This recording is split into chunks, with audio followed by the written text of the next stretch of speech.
If you're preparing for a job interview and you want to know what to focus on, then you're in the right place.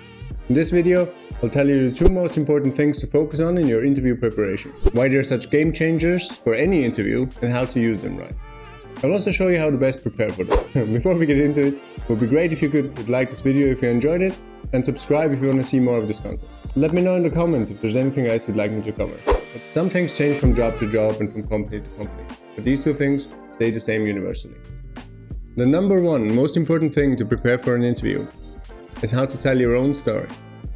You know the moment in every interview when they say, "Tell me a bit about yourself." And that's when you should have your story prepared. This is the moment where you can really use your CV to sell yourself for this specific position. This is the most important part. And a lot of people are going to discard it because they think, "Oh, I know my own story, I don't need to prepare." But if you don't, you're going to end up jumping around your resume, going back and forth in your timeline, leaving out stuff, backtracking, and generally fail at drawing an easy to follow and comprehensive picture. I know you probably think, "I know what I've done until now," but I'm telling you, you need to practice telling your story to a stranger who's never met you. They don't know what you've done. They don't know all the things you've left out of your CV. I know you know, and you can remember. But if you don't practice the story, you're not going to be able to paint a picture for a stranger. They need to be able to follow. It needs to be tailored to the position that you are interviewing for, and it's not something you can make up in a moment. You do not want to have to think back on your years of work and try to figure out what's relevant in the moment. Do that before. Sort it all out into a chronological story, highlight the skills and experiences relevant for the job you're interviewing for, and just generally make it a story someone who's not met you and who only has your CV in front of them can follow. The way to prepare is by laying out a job description for the position that you're interviewing for and your own CV, and then figure out what are the relevant parts of your experience for this position that you're interviewing for. You know what they're looking for because they tell you in the job description. So go through it thoroughly, pick out all the points that they're looking for, and find an equivalent position in your CV where you have gained either that exact experience or relevant experience or transferable experience. For most jobs that you apply to, there's gonna be parts of it that you don't have the exact required experience for. For those parts, it makes the most sense that you prepare a good explanation. Go back in your own experience and tell them where you have transferable skills, where you did something related, even in personal projects or other jobs, where you can now use those skills for what they are looking for. You know how to frame your experience so that it translates to what they are looking for, but you need to prepare it ahead of time. If you prepare, you can frame your experience in a way that qualifies you for basically any job, but you need to sit down and do it. I've interviewed many people that stumble through their own history as if it's the first time thinking about it. And it's a lot of ums and ahs and waiting around, and it's just generally not very confidence inspiring. You've sent them your CV, so you know exactly what information they have about it. Look at your own CV with the eyes of a stranger. See where there's holes, where there's gaps, where there's things that conjure up questions that you might want to answer in an interview. What questions will they have if all they have is your CV? Let's talk about authenticity. People talk about authenticity a lot, and authenticity is great if you don't have to work for money. But if you work for a living, you do what is necessary to succeed at your job. How you present yourself is no different than any other part of work. You do it the way it is best for your position. Nobody's going to appreciate me being authentically bitchy at 8 in the morning just because I was playing video games late at night. I'm in a customer-facing position. I need to have a certain attitude.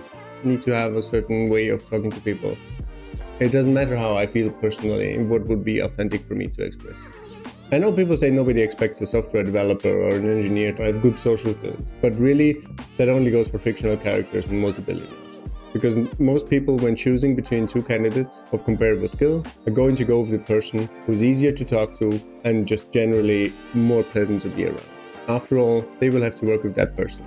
So there's no point trying to expect people to recognize your eccentric genius. Just be easy to work with, and you'll have a much likelier chance of getting a position that you want. Don't talk smack about your ass. When you've had a bad experience at a previous employer, and you're asked about it in an interview, your instinct might be to say how bad it was, how terrible the manager was, how terrible the work situation was. But I suggest you don't. Because your future employer can very easily imagine himself in the position of your previous employer. If somebody in an interview talks about how awful their previous manager was, however justified, I imagine it's just a matter of time until they start talking about me that way. It's much better to phrase it in a neutral way, say it didn't work out, say it was time to go, say you didn't see opportunities for the future. But talking badly about other people behind their back is never an attractive look, even if it is a corporation. Some technical stuff. If you're having an interview over Zoom, get your technology in order. No good interview has ever happened where the audio was terrible. Because if I'm spending the whole time trying to understand what you're saying, if I'm struggling to even make out the words, what I'm going to remember afterwards is the feeling that talking to you was a struggle and left me exhausted. Number 2, this is my personal interview hack that I've used when I was being interviewed many times and can completely change the dynamics of an interview. Everybody says you should research the company in case you get asked questions about what you know about the company. That's not why I research companies. I research companies because I want to ask them questions. If you start asking questions, it changes the dynamic of the interview completely. It puts you on a level playing field.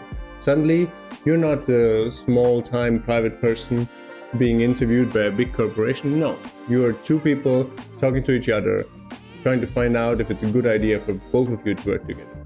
If you can change the dynamics of an interview from an interrogation to a conversation, you will have a completely different experience. There's no better way to show that you're interested in working with someone than asking them informed questions about the details of the position. It shows a proactive interest in the company. They know you're somebody who goes out of their way to do stuff, which is exactly the kind of employee everybody wants. You can check the company website, Google the name, look through articles. If you know who you are interviewing with, you can look those people up on LinkedIn, find out a bit about them. But most of all, try to imagine yourself working at this company. You probably only have the job description as information at this point. Job descriptions are limited in what information they provide you. So there's probably a lot of other things that you don't yet know about what your day at the company would look like. Ask those questions. What would my day at the company look like? What would my tasks be? What people am I working with? What is the team like that I will be working in? What's the culture in the company like? What are you trying to do? What's the problems that you're having at the moment that I can help you with? What is it that you need the person in this position to do? There's so many questions you can ask that show that you are not just somebody trying to pick up a paycheck, but are going to be a valuable asset and somebody who can take weight off the shoulders of your manager. They know you're the kind of person that tries to figure out how to do a good job, and what more could anybody ask for? Afterwards, I always like to ask what the next steps in the process will be and what the time frame is. Generally, everybody appreciates a thank you and a follow-up. Let's do a quick TLDR. The 2 most important things for you are to lay out your own story in a way that shows that you're the right person for the job. You need to take the job description and your own CV and prepare your story. You need to lay out that you have the experience and the growth that shows that you're now qualified for this position. And you need to do all that in a clear, concise and chronological way that someone who doesn't know you can follow. Then you're going to do well. Number 2, how to change the dynamics of an interview from an interrogation to a conversation. Prepare questions. Prepare questions the way you would if you had to start there tomorrow and you needed to know everything there was to know so you could do your job well. If you ask intelligent questions, it shows you're going to be an asset for the company and changes the dynamics of the interview from an interrogation to a conversation. If you have any other questions about the application process, let me know in the comments. If you want some one-on-one help with your CV or your interview preparation, you can book a session with me down at the link in the comments. If you enjoyed the video, please leave a like and subscribe for more content like this. Thanks for watching.